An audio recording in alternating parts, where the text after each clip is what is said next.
Well, everyone, welcome to the show. We are here talking today with Rod Blocksome of the Nauticos team.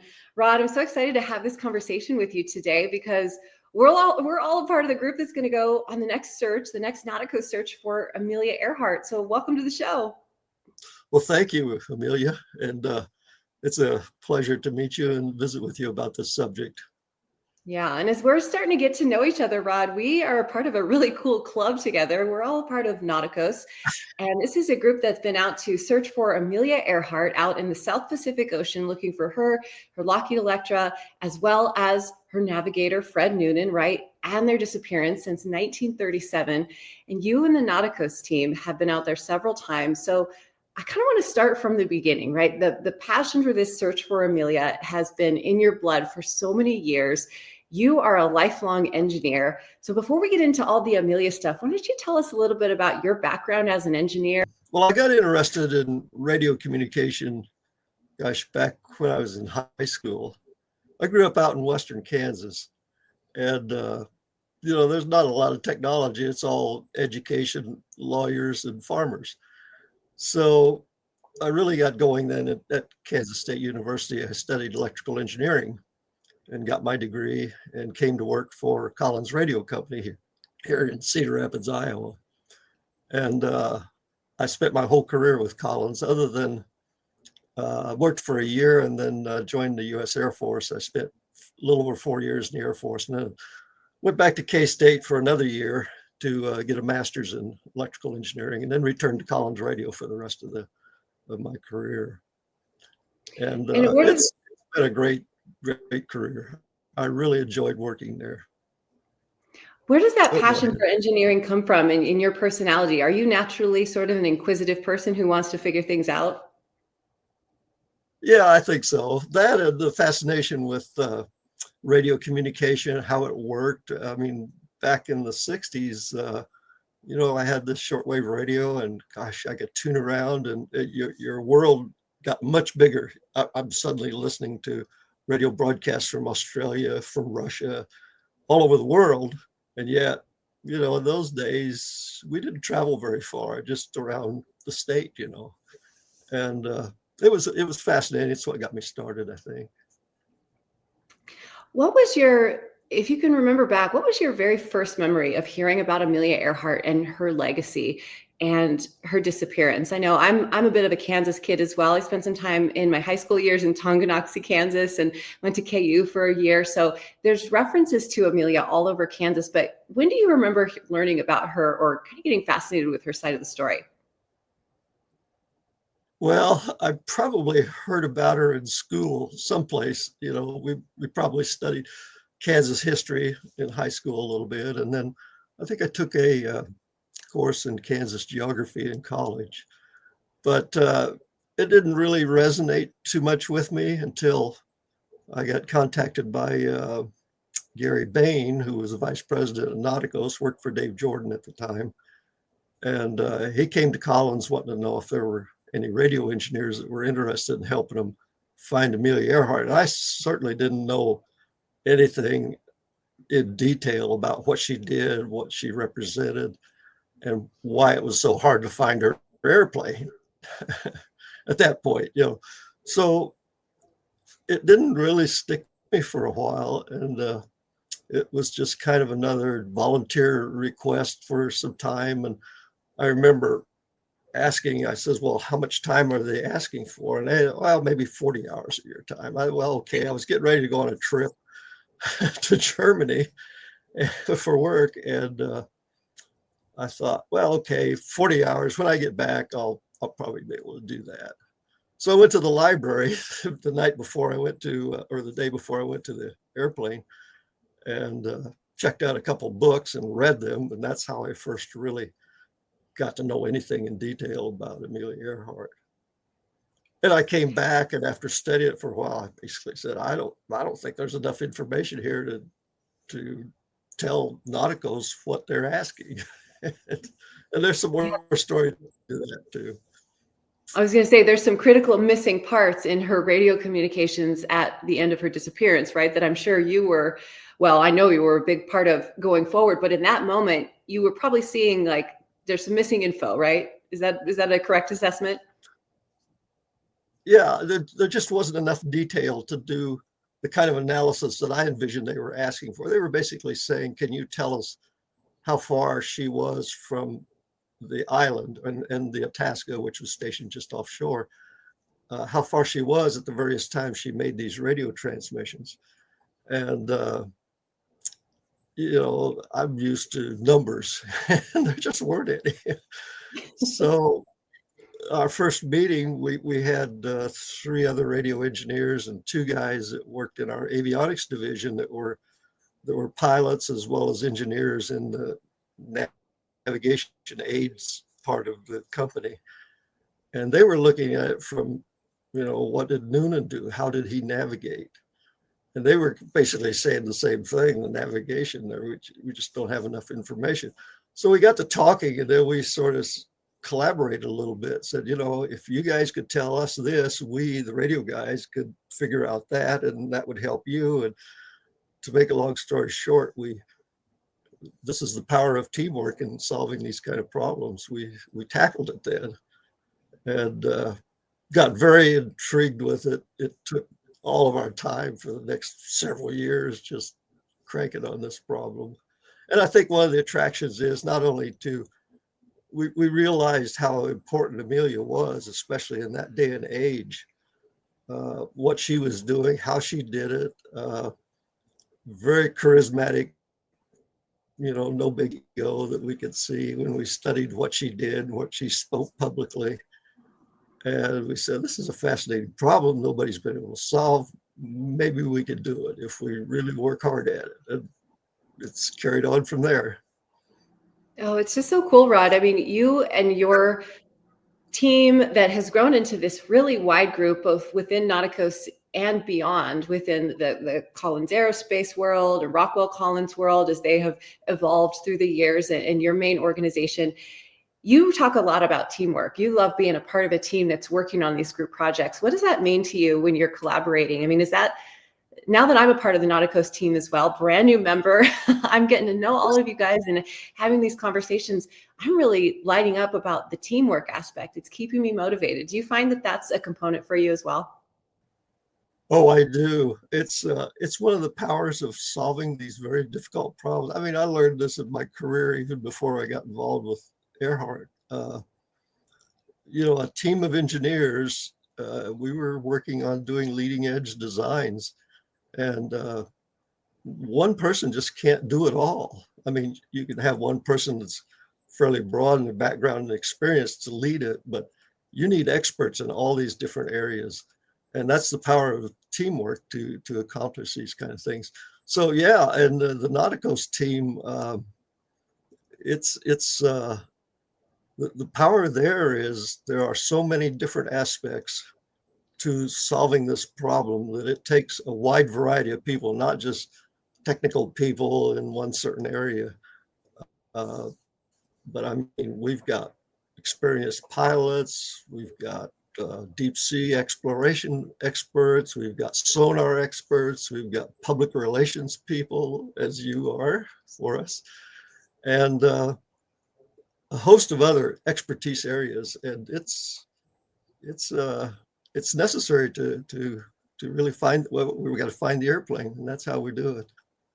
Yeah, it's time to find the airplane. It's time to finally solve this history and this mystery of where Amelia Earhart is. And you're such a critical component of this. So let's talk about, for the people who are, learning about Amelia Earhart's story, maybe the younger generation who don't know as much about her as we do, because we kind of grew up learning about her in school, with my name being Amelia Earhart as a namesake of hers, of course. Oh boy, people have sent me every bit of information about Amelia, and I love it. I soak it all up because you're right. She was a very special person and a very special woman. And I think that's why we still care about her legacies, because she was so ahead of her time. But for those who are just tuning in and kind of starting from the beginning, I want you to take us into Amelia and Fred's journey from Papua New Guinea in search for Howland Island. Can you tell us, kind of set the scene? the equipment that they had on board, the feelings they were probably experiencing, and then those final moments of what we know about Amelia before we jump into this exciting new information that you and the team have been able to discover. So take us back to 1937 up in the cockpit and the fuselage of that Lockheed Electra 10E. On the trip from Leh to Howland, that part of the Yeah. journey. Okay. Well, when they got to Leh, New Guinea, they had been flying, I think it was some 27 days off and on. And if you've ever sat in that airplane, and they're, it's an old airplane now, but it's a Lockheed L-10E, model L-10E. The noise in the cockpit is horrendous. You've got two 450 horse engines just outside the cockpit. There's no insulation. And so it's a fatiguing flight. And by the way, I'm not a pilot, but I know how airplanes work. Yeah, you do. The old ones. And these are long flights. The plane doesn't fly real fast by today's standards.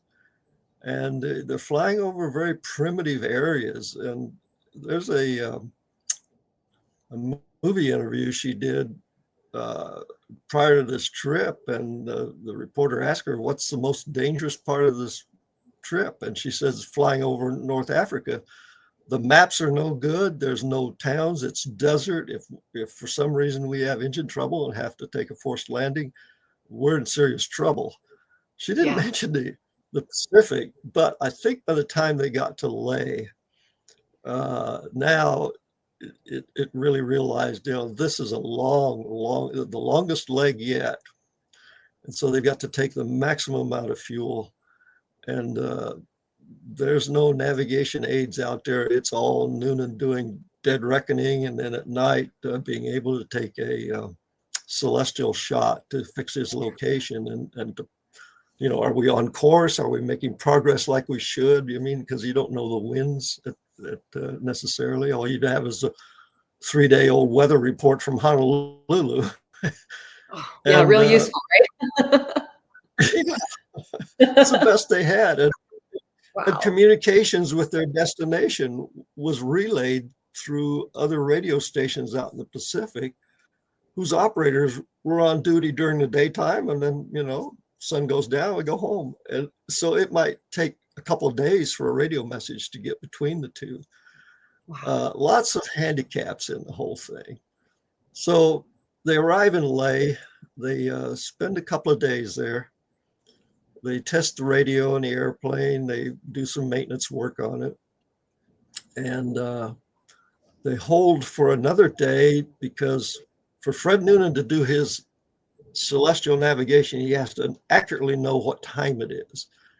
And the only way they can set their chronometers on the plane is by getting a time hack from a radio station. There's 2 or 3 of them, one in Australia. And for whatever reason, the first day they tried that, they couldn't get the signal. And so they waited another day just to do that. So then they're ready to go. The plane is loaded with fuel way over the gross rated weight. And it's carefully calculated. They want to carry the maximum amount of fuel. The plane actually was fueled at 1,151 gallons. And the problem is, as you well know, cold air, you can get a little more lift out of a certain speed as opposed to hot air. Well, the sun comes up, it's the coolest it's ever going to be in Leh, New Guinea. At noon, it's going to be pretty darn hot, and there's a higher risk you wouldn't get off their grass runway. Yeah, incredibly humid. Yes. So they kind of reach a compromise. They leave exactly at 10 o'clock in the morning, which coincidentally is 000 hours Greenwich Mean Time. And that's what Noonan navigated with. All navigators use Greenwich Mean Time, which is the time and date in Greenwich, England. You don't use local day, local time, because especially flying over the ocean over vast distances, the time zones are changing underneath you all the time. Well, and just a quick note there, Rod, Yes. I went through this on my flight around the world. The time zones in the South Pacific, it's not like they are in the United States where it's just a straight line. It is jagged. You could be in one, if you were flying at a diagonal, for instance, north and east, you would cross back and forth potentially in and out of time zones. So that's a really critical component of all of this. Yes, yes. These Yeah, islands want to be on a certain day, so they move the international date line around them, but that still exactly. leaves the 180th meridian where it always is. Yes. Okay, so these are some of the factors: high fatigue, high noise, and it's about 18, 19-hour flight from Ley New Guinea to Howland Island, and they leave everything that they absolutely do not leave. There's a photo show, showing them offloading, I think, a couple parachutes, some spare parts, anything other than one change of clothes and a little bit of food and fuel. That's all you carry. Mhm. Because every pound that you can leave behind is another pound of fuel you can carry. So with that in mind, that morning they leave, and there is a kind of a grainy 8 millimeter movie taken of the takeoff by one of the persons there at the airport. Mhm. And they do get airborne, but very slowly, because they're heavily overloaded. And they do this flight, and it lasts through the night. And radio communications with Ley lasts the first few hours, and then they're out of range of Ley. Some people on Nauru Island, which is kind of interesting. It's roughly around the midpoint of the flight, but north of the flight track. Um, they were listening. They knew she was going to come by sometime in the next day or two, and several people on that island heard her, and we have the records of what they recall hearing as she passed by Nauru. But then she continues on, crosses the international date line, and now about at the date line, she's roughly 200 nautical miles from her destination. So I think that more, and the sun comes up shortly after that for them, and I think that probably put new life and energy into this very fatiguing flight. You know, we're getting close to our destination. The sky is getting light in the front, which incidentally, Noonan can't take any star shots once the sky lightens up. All he's going to have is the sun. Mhm. Well, you need more than one heavenly body to cross and fix your path with this celestial navigation. But the sun is still it's what you can get what they call a speed line by shooting the elevation of the sun and knowing exactly what time you did that measurement, and that tells you your progress towards your destination and gives you an idea of what ground speed you're making to from the last time you took a fix back when it was And dark. So just so the listeners really understand, Rod, sorry to interrupt, but I sure. need people to remember this is not happening through AI or an app where Noonan's just going, oh, what's the sun angle? He is calculating in real time in a loud Lockheed Electra, right? The noise, the just the light changing, the element of the full adventure that they're on. They're flying over open water. They can't simply just request information. So his workload in this time over the whole flight around the world as they attempted it was incredibly high, but the stress levels at this level or at this location of their trip was even higher because it's not like you can just find ground reference or use an island to say, oh, we know where we are in reference here. The ocean can really create some illusions out there because of reflection and sun glare and all of those aspects. So I just wanted to remind people that this wasn't something where he's checking information. He is literally discovering information and identifying it as he went along. yes, that's a very good point you make there, Amelia. And you probably experienced some of that yourself on your own flight. You Well, know, mine was much easier. well, you had modern technology, but I mean, just Yes. even when we were out there at the search, this is a little off the side, but uh, we weren't allowed. You're not allowed to land on Howland. You know, U.S. Fish and Wildlife. It's a bird sanctuary today, so legally you can't go any closer than 3 nautical miles. So we had the opportunity. We stood up the ship 3 nautical miles from Howland and watched the sunrise over the island.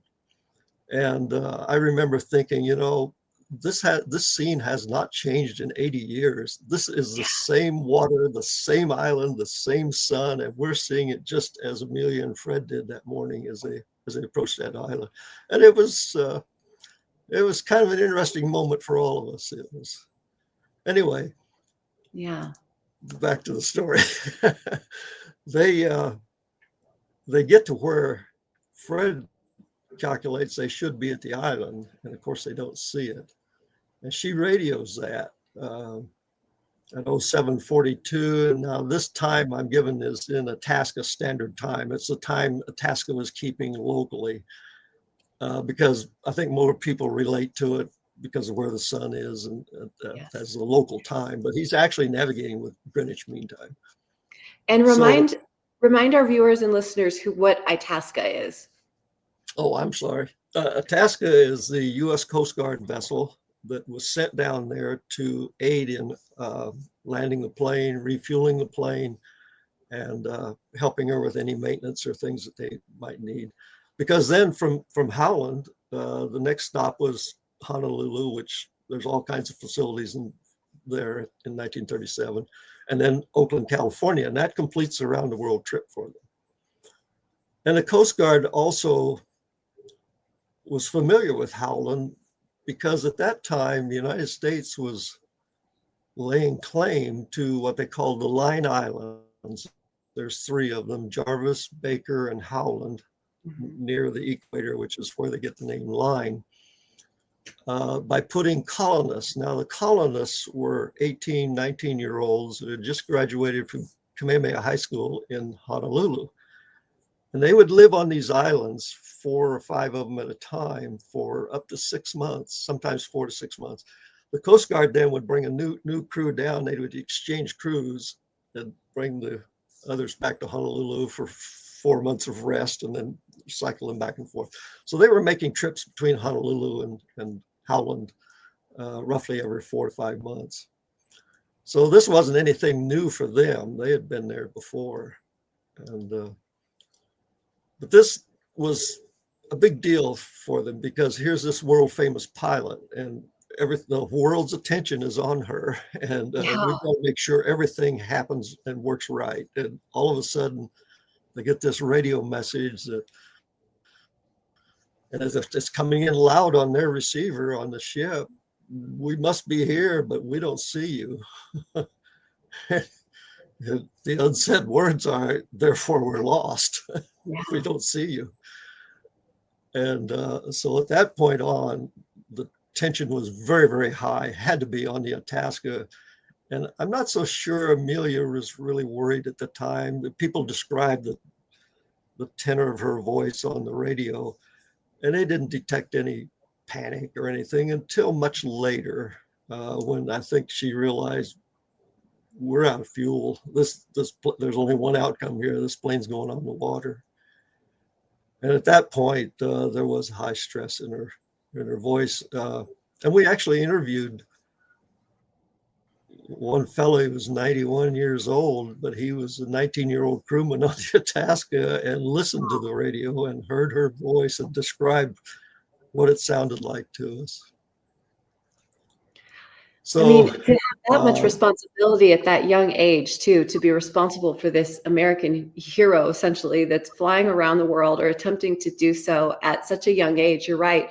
Going from Howland Island, which the top elevation is only a couple feet above sea level in Howland or on Howland, just a few small, basically single room buildings that were constructed for these folks who were spending time on Howland. But this is not a civilized community. There's no services, there's no resources. This is just, they are essentially creating a camp, a temporary camp. And now all of a sudden they're responsible for guiding this person here to land on the runway that had been built for Amelia and Fred to land on Howland Island. I can't imagine. It was probably tough for them to even wrap their minds around what was happening. And then when it got stressful, that change? I mean, when you interviewed the gentleman who had been there at 91 years old, what was that? What were his feelings and memories like from that experience? Uh, it's very interesting. He was pretty matter factual about it. And I think some of that was because of the many, many years intervening between there. His job really wasn't a radio operator at the time. And how it happened, he told us he was an ordinary deckhand and was assigned to the galley, which is, where everybody ate breakfast. Most of the crew was all sent ashore to aid in her landing and securing the plane and so forth. And so he thought he was left behind, was going to miss out on everything. So he finished up his work in the galley and went up a deck or so and stood outside the radio room. He says, I didn't go in. The captain, the executive officer, and the radio guys were all in the radio room. So I just stood outside the door. But he says, I could hear her voice on the speaker of the receiver easily. So I just stood there and listened to it. And so before Tom and I interviewed him, I says, we got to be very careful. We don't ask him any leading questions. We want him to not have a tendency to tell us what he thinks we want to know. And Right. so Especially with that year distance, all the years between. Right. yeah, yes. And so it was kind of a matter-of-factual dialogue, but he also said, without us prompting him, her voice sounded highly stressed on that last radio transmission. And according to our calculations and even her perception of how much fuel she had left. Now, again, this is an old airplane. There's no gas gauge up front that tells you whether you're, so she's keeping track of the fuel consumption by knowing how much is in each tank, and she can pump fuel from one side to the other to keep the airplane balanced. So almost an hour earlier, she radios that she estimates a half hour of gas remaining. And in the Itasca log, they simply wrote down gas is running low. But there was a newspaper reporter who was writing in shorthand, and he was actually in the radio room, and his shorthand notes clearly said half hour gas remaining. Mm-hmm. So a half hour, and her last transmission was 61 minutes later. So that's pretty accurate, I think, for the stress, the amount of fuel they did carry and burn versus her estimate of what was left. But they were certainly out of fuel right then. Mm-hmm. And they realize it. They know what's coming next. So as Amelia and Fred are going through this tenuous situation, they're not sure where they are and fuel is running low. What was Amelia and Fred's plan if they could not locate Howland Island? And what do we think they started doing at this point, searching for this tiny little island atoll?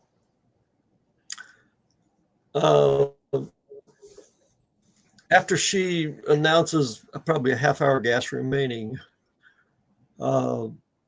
they have this sun line of position, and that's a line that Noonan gets by measuring the sun altitude and their knowledge of what his ground speed is. So he draws that line on his navigation map through Howland Island. Well, his destination. There's some question about whether they actually had the latitude and longitude correctly for the island or not.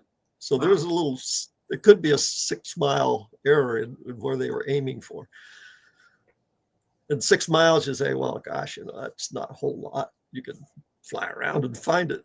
Well, but it's nothing but water out there. There's no other landmarks other than Baker Island is 36 miles away. But that's quite a distance. So he has this sun line, and it's referred to as 157337. 157 true is the true angle on the compass. And if you're flying towards the south, 337 if you're flying towards the north. 337 degrees true is what that indicates. So they would fly on that line because know by his calculations that that line should be through Howland. We're either north of it or we're south of it. And that's where all the navigation analysis goes into. Uh, how far do you go? What was his habits? How would he approach this problem? Uh, there's a lot of questions to try to find answers to. And another little sidelight here, one of the ways we attacked that problem, we went to the University of Miami library in Miami, and they have the Pan Am archives. When Pan Am was getting ready for passenger flights through the Pacific in 1935, 1936 on these Clipper planes, which, you know, a passenger plane lands on water. And Noonan was their chief navigator. He taught the other navigators how to find, you know, they had to do island hopping from San Francisco to Honolulu, Honolulu to Wake Island to Midway Island, or excuse me, Midway first, then Wake Island, then Guam, and then finally on into Manila in the Philippines. And they have in that library all of Fred Noonan's navigation records that he actually did in real time on these flights. And we plotted them against what the rum line or the Great Circle Path would be between these islands. And he's very accurate all the time. He's very Wow. accurate. So there's no question about the capability of this man for navigating. And Pan Am, I mean, he had their confidence, and they're staking a lot of money on these flights being successful. If you have a crash out there, nobody's going to fly up the Pacific with you. Right. So we kind of use that guidance to determine what Fred might have done or should have done or could have done in trying to find Howland.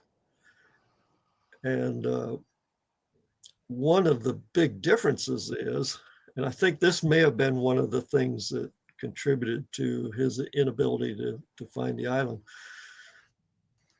Pan Am had invested a lot of money with designing and building a very state-of-the-art radio direction finding facility on each of these islands so they could take a bearing on the airplane's radio signal to them and then radio back and said, okay, you're at 36 degrees true from us. And the airplane pilot would then correct and fly straight in. The airplane itself carried a trained radio operator. Besides pilot, co-pilot, navigator, they had a trained radio operator. And he had an aircraft directional antenna that he could do the same thing on the ground station on the island. So there was two methods of getting this line of bearing. And these were very sophisticated. Pan Am put a lot of resources into developing this.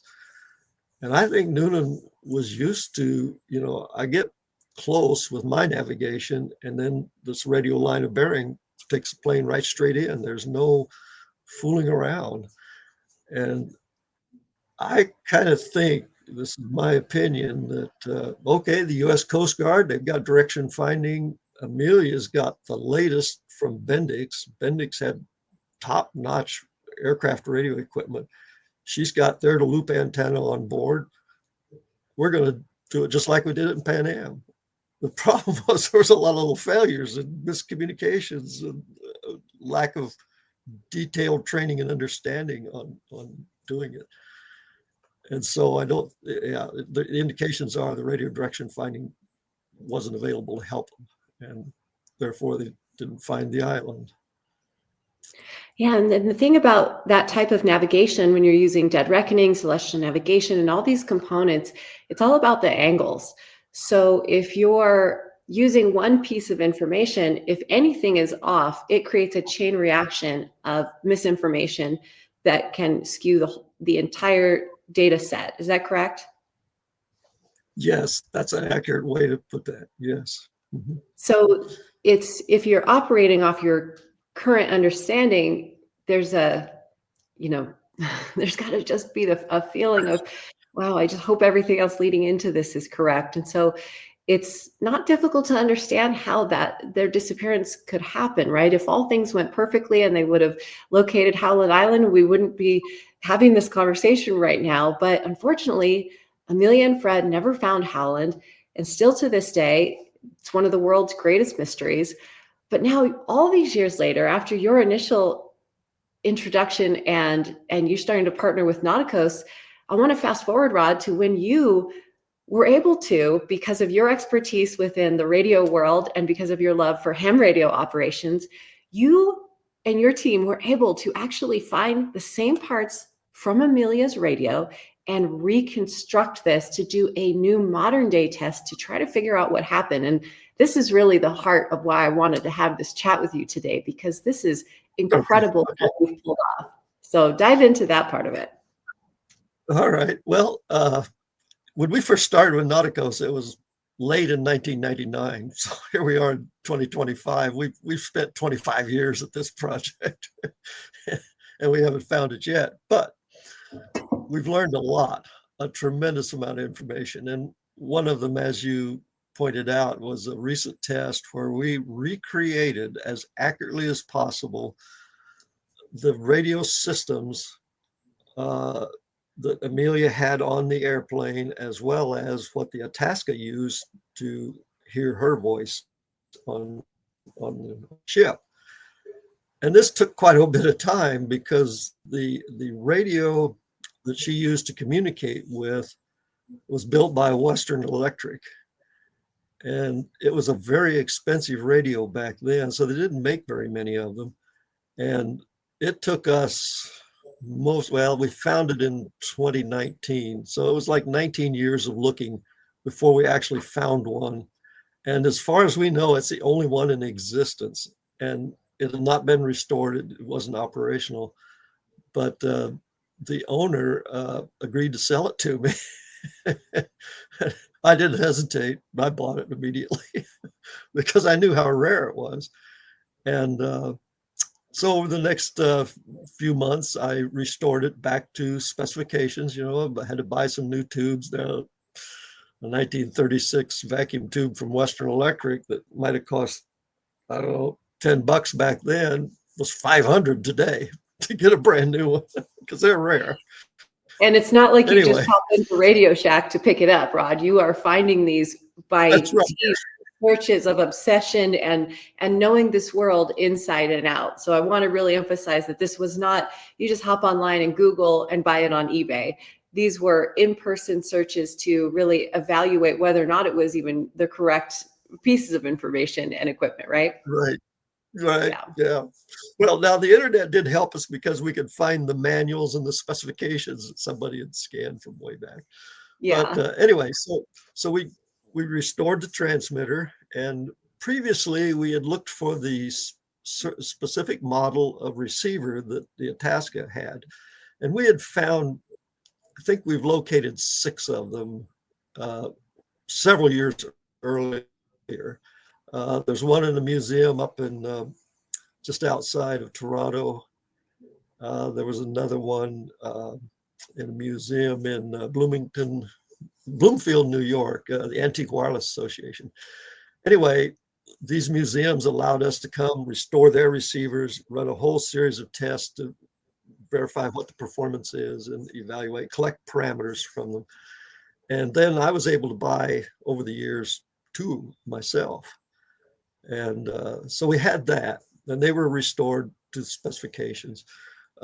We had the Bendix receiver from Elgin Long. He had collected serial number 4, which had to be built within a month of Amelia's receiver because they were both very, very new and early from Bendix.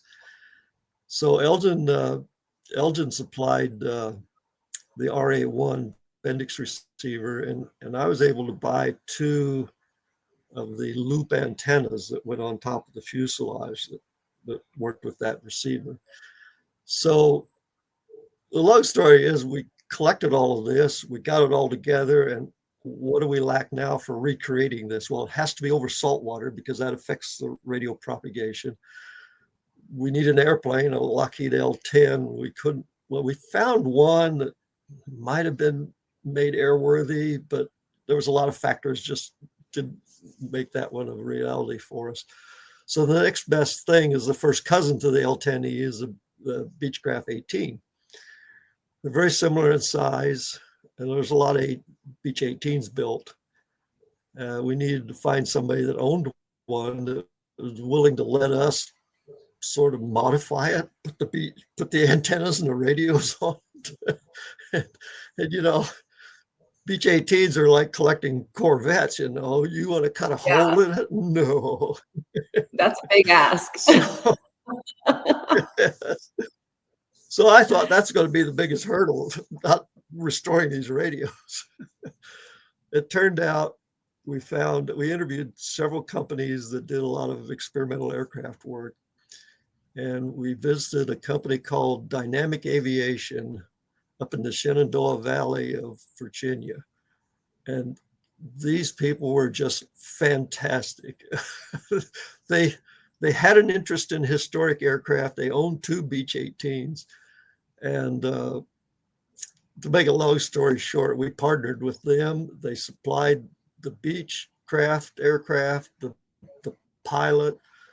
I says, we got to fly it over the Atlantic. Well, okay, we'll go down to the shore of Virginia, operate out of there. And then we needed a ship.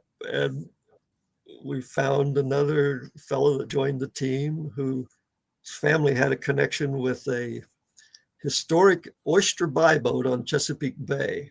This boat was built in 1924, which is keeping right with the right flavor of this whole thing. But it was seagoing, and the guy modified the mast so we could put the same antennas on it that the Itasca carried, install our radio equipment, and take it out of the bay and go out in the Atlantic with it. So now we had the Itasca replica, the aircraft replica, and then along with it, we put modern high-tech, high-precision radio measuring equipment and antennas and computers to keep track of the position every second where both were, the boat, the airplane, and the altitude and so forth. So now we collected data by flying out in the Atlantic about 100 miles and back twice. And came back and analyzed all this. And by the way, we carried Amelia's voice on the airplane.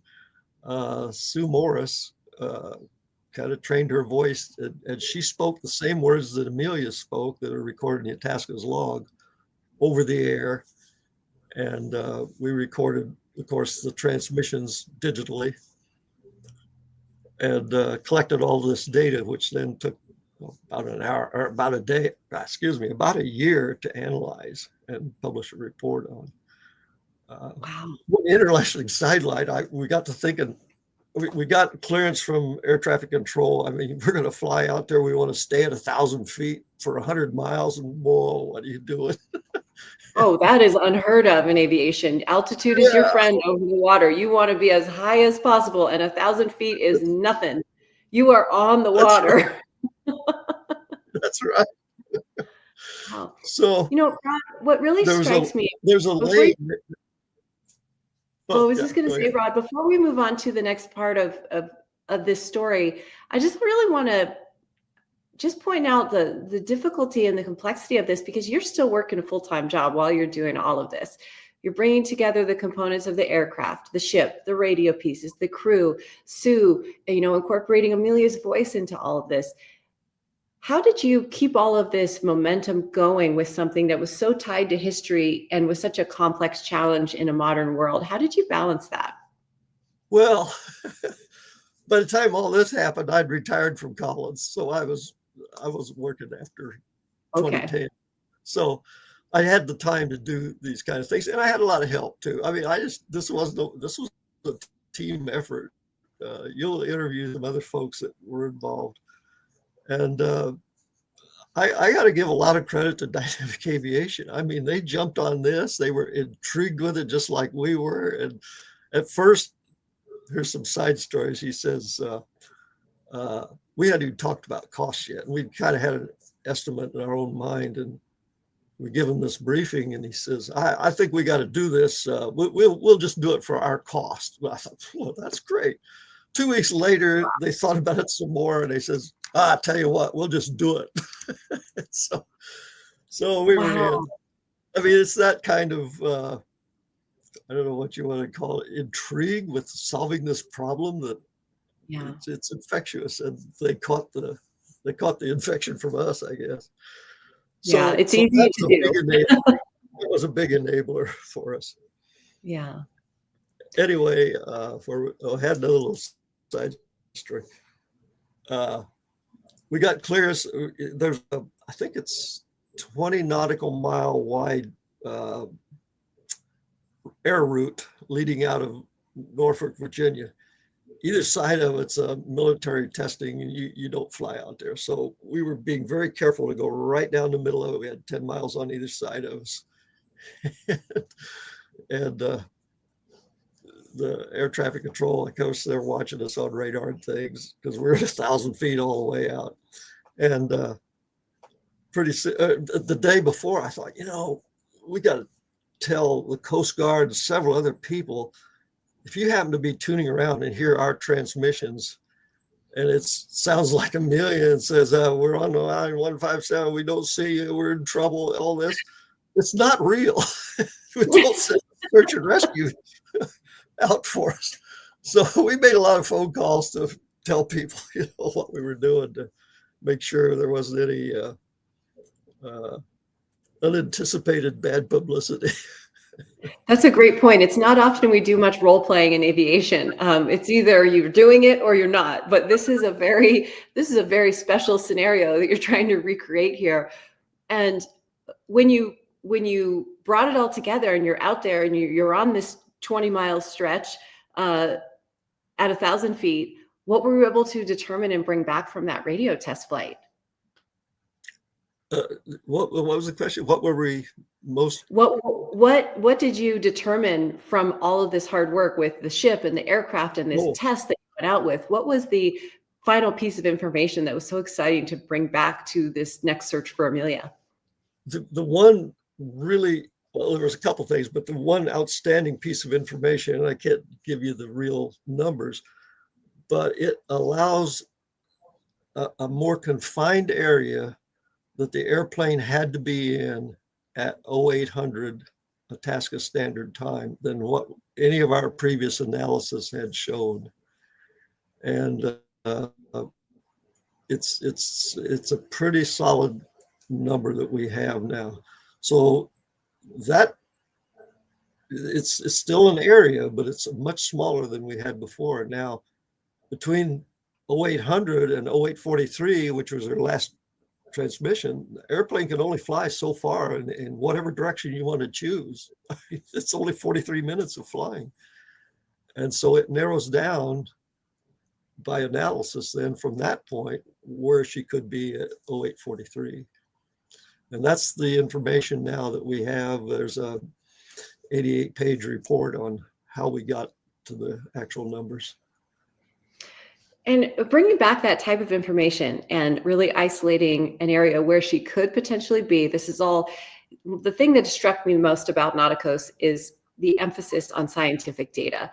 These aren't guesses. It's not just a wild hypothesis of she could be here. This is really where you think she could be by the numbers, narrowing down that search area. That had to feel incredible to identify this, but it's also started a new excitement for the next search for Amelia that Nauticos that we are now preparing for. So bring our viewers and listeners up to date on 2025, these multiple searches and years of work that's gone into it. Where are we now, and why is now the time to go back and really search that area? Yes. There's several things that, we have this area, you can visualize as, say, a donut around the island that the airplane could be. And certain parts of that now are eliminated because in order to get to them from where she's at 800, you would have had to fly across the island or across the very high probability area of seeing the island. Well, we know she didn't see the island, so that eliminates certain pieces of that. The other key component to this whole thing is we've been out there 3 times, 2002, 2006, and 2017. And we have done a detailed high resolution sonar scan of roughly 3,600 square nautical miles of ocean. And there's less than a 1% probability that we went by the airplane and didn't see it for various reasons, but a very, very small percentage. So basically, you can basically say it's not there in that area.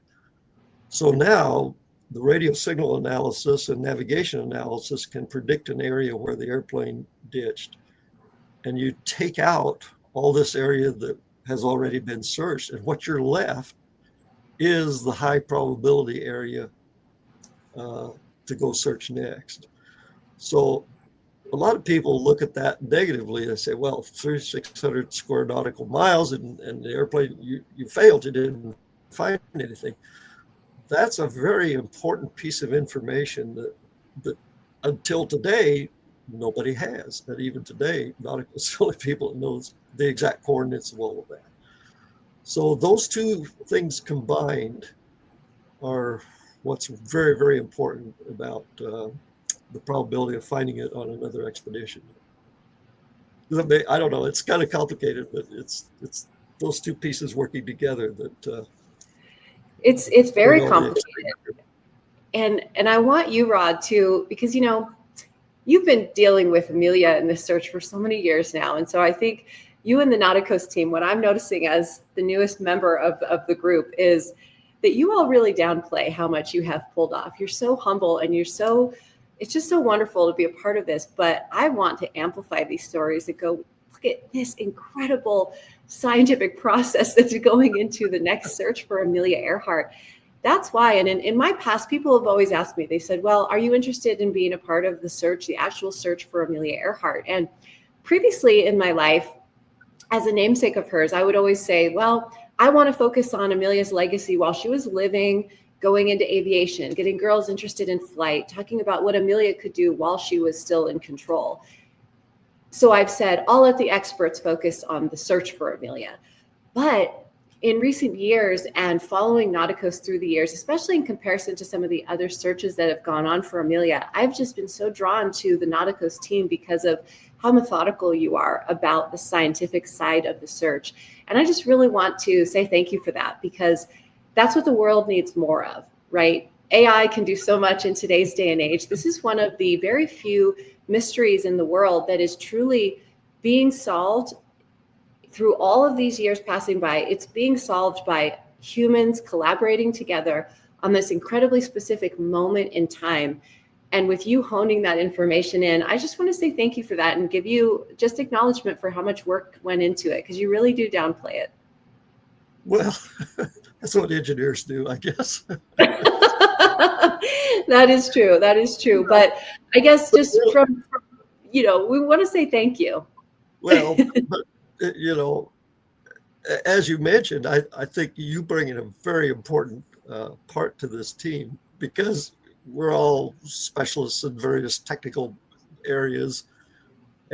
And there is an important story. In fact, years ago, I used to do a lot of talks to school children, these learning enhanced programs in the local school system here. And over the years, what you said is a very important piece of all this. I mean, nobody would care about Amelia Earhart 80 years later if she hadn't disappeared under mysterious circumstances. I mean, that's what's kept her personality, her accomplishments, and the things that she did relevant today. And it's why kids study her in school. So I think that's in this 25 years of search, that's the value that we can carry along in these 25 years is Amelia's story, and how relevant it is even to today, even though the world was a lot different back then. It sure was. It was a lot different, but it's also very similar. And I think one of the similar components is there is a call that some of us have for adventure and exploration and really deep research, right? I plan to fly around the world because of Amelia. Your life has gone down this track of now going on 3 separate Nauticos searches, coming up on number 4, right? With Yes. the excitement about this potential, why don't you tell us what the next search for Amelia will look like once we raise the funds to pay for the equipment and the research it'll take to go out to the South Pacific to look in that search area? What does it look like from a practical outsider view? We take away all the aviation jargon and the ship jargon and all that. What are we going to do when we head out to sea? Oh, that's a very interesting question. Each one has always been a little bit different. In Yeah, 2002, I was in the Air Force. I didn't work on a ship. I flew over the Pacific several times. But my first reaction when I saw a ship was 175 feet. And I thought, whoa, we're going to be out there 2 months. This doesn't look big enough to do that. right. But I quickly learned. So today, uh, we have a company uh, that has a ship that carries 4 of these autonomous underwater vehicles. A lot of people call them drones. That I don't like that name for them. No. They're basically underwater autonomous vehicles that do the survey, and then they come back to the surface, hopefully, because they're very, very, very expensive. And you take the memory cards out, and what did you see? And you decide then what you want it to do next. Well, 4 of these things. Now, by the way, 2017 we had 1. With 4 of them, we can cover 4 times the area in the same amount of time. Now it's a bigger ship, and there's more expense involved, but we're going to be 4 times as efficient on the site. Now, these expeditions, we generally launch, or we have in the past launched out of Honolulu. So the team all flies to Honolulu. We assemble, outfit the ship, takes a few days, and then head to Howland. And Howland, with these research vessels, they're not speedboats. Takes a week to get down there. So by the time you put an AUV in the water, you've spent quite a bit of the expedition money just getting everybody on the site because it is remote. And so the ability to search with 4 of these makes the efficiency go way up on this type of mission. And that's what we're anticipating to do this next time. And hopefully make an early discovery with 4 of these things operating. It's going to be a very busy working type environment. But Absolutely. the technology just gets better and better every year. I look back at what we were doing in 2002, and today it's a couple of generations better and newer and faster. So it's just a matter of raising the money and going. I think we're all ready to go. We've got the knowledge of where to search, and if we find somebody with a bank account and an interest to find Amelia's airplane. And, well, I might add this too. A lot of people say, well, okay, you find the airplane, now there's no mystery. Well, I think if you look back to all these other discoveries, once you make the discovery, you'll answer a lot of questions that have existed for 80 some years, but there'll be new ones. There'll be new facts, new questions that will keep this going. And the public interest and the uh, educational value of finding that plane is going to be tremendous, just tremendous. I agree with that. And it's exciting potential because in the past, searches that have gone out looking for Amelia, the goal would be to find the plane, somehow bring it up to the surface, and then make it available for everyone to see. And this is obviously a very long process, right? It comes in stages. First, you have to locate it. Then you got to figure out how to bring it up to the surface safely without, damaging the remnants of what state we find the airplane in. So you and I, Rod, are going to have so many podcast interviews where we're going into really in-depth detail on all different parts of this as we go, and the rest of the team as well. So this is the part of the process where if your data and the search and it all matches up with the ship we bring and the autonomous underwater searching that we're doing, this would, I believe, change the entire story of Amelia's legacy. It would clue in the answers to maybe those final moments, but you're right, it opens up an entire new conversation for a new generation of people that are interested in aviation, exploration, radio communications, just thousands of different topics that are tied to it. So I'm like you, I think it opens things up in a positive way that brings Amelia back to life in a way. And, Amelia, when she disappeared, and her legacy almost to me has such a sad ending to it, because she never got to be honored in the way that she worked so hard for. I visited Amelia's symbolic gravesite in Papua New Guinea when I was there, and I landed at Lae as well in the Pilatus PC-12NG in 2014, so 77 years after Amelia made her mission. And her symbolic gravesite is just a white stone set in the side of a small hill. Nothing beautiful about it, I'll be honest. It is just Amelia Earhart written on the stone. If we were to find her and solve her legacy, I think we could finally say thank you to Amelia in a way that really honors the effort she put in way back then. It's comparable to the effort that you all have put in through Nauticos through the years, and that you plan on continuing to put the effort into. So that's just what I'm most struck by. I think Amelia deserves a team like Nauticos with the right reasoning behind it to go and find her and close the loop on her legacy in a really beautiful way. Yes, I agree wholeheartedly. We made a pitch to U.S. Fish and Wildlife. They have cognizance of over Howland Island, and after 2002, I and several other Nauticos folks, we went and visited Fish and Wildlife offices there in Honolulu. And basically, we had, our message was, this is who we are. We're not out here for any kind of craziness. This is serious business, but we would like to have permission to land on the island.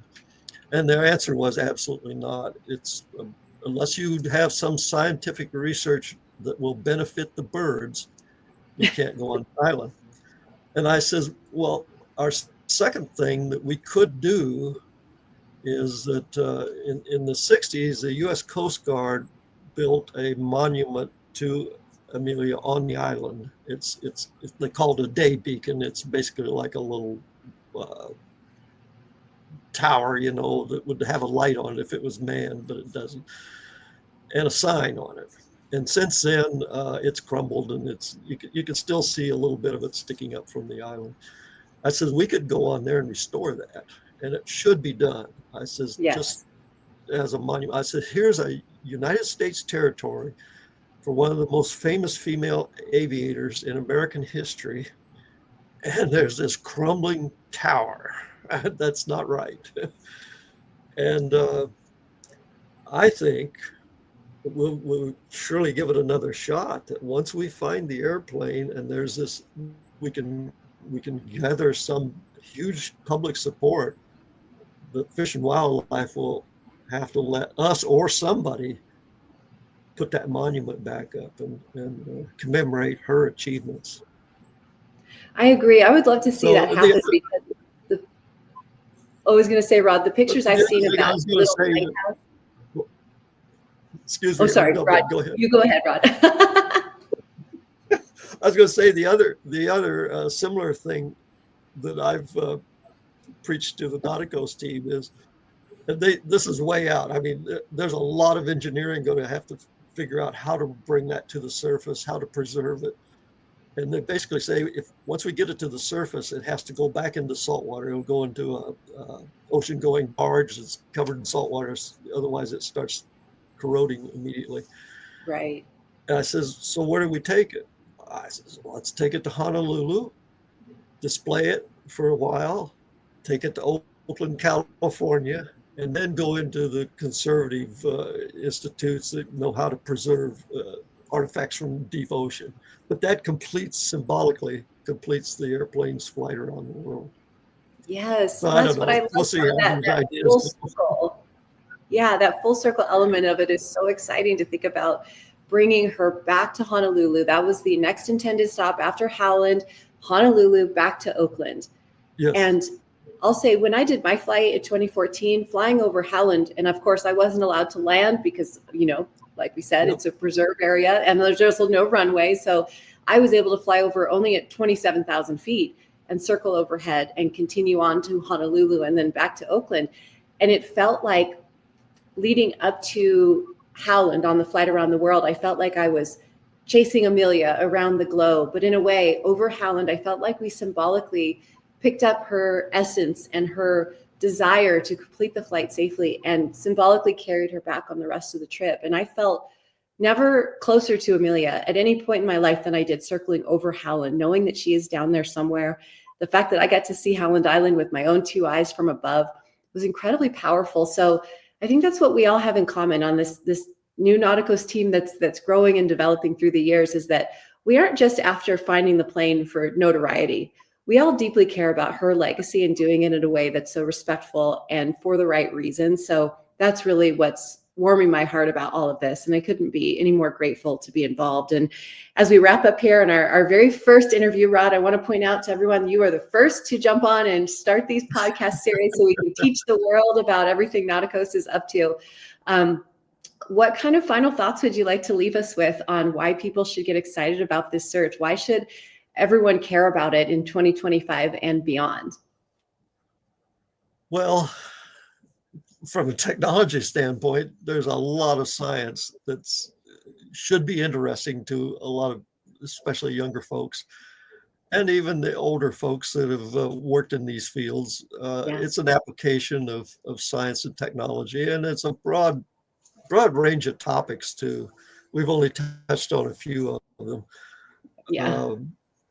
But the other part is even the non-technology part, as you talked about there. There's something important about her story and your story and how it intersects. I mean, flying over the island like you were with the same name, retracing her path, even though it was in a much more modern airplane, had to be. That's a rare experience that so far only you and two or three others have had, and Yeah. not with the same name either. I might say that's the unique part of it. Yeah. So there's a lot of fascination from various angles to this whole project, and I think there's a lot more to come once we go back out and actually locate with proof positive what we found, and that it is the airplane. Then there'll be a lot more science involved in how do you raise it. I mean, until you find it, it's probably going to be a long period of time of just photographing every little piece and where it is, how it lays, and even if there's an opening into the plane, they've got cameras now, robotic cameras that'll operate at that depth to go in, and we'll find out what's in there, what pieces are visible inside the plane, and it'll help determine the structure and how we're going to raise it. And the story is, however we bring that to the surface, it's got to be such that we don't want Fred Noonan's fountain pen falling out of the plane on the way up to the surface. So everything Oh, has to, everything yeah.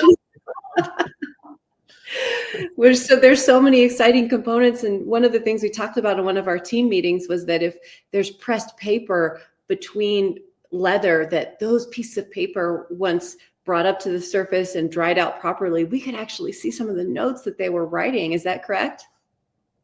That's right. Yeah. A good piece of evidence for all that is the Titanic. One of our Nauticos team members, John Thompson, who earlier was part of the exhibition team that put on the exhibitions of artifacts from the Titanic. And so he's very familiar with all the Titanic things. There's money, there's pieces of note paper that's like a school tablet. I mean, that's cheap paper, and it's preserved down there, where other things, the organisms take care of. But I think we'll find Noonan's charts and notes, and yeah, it'll be fascinating. It'll be a whole extensive preservation and forensic analysis of the contents of that airplane.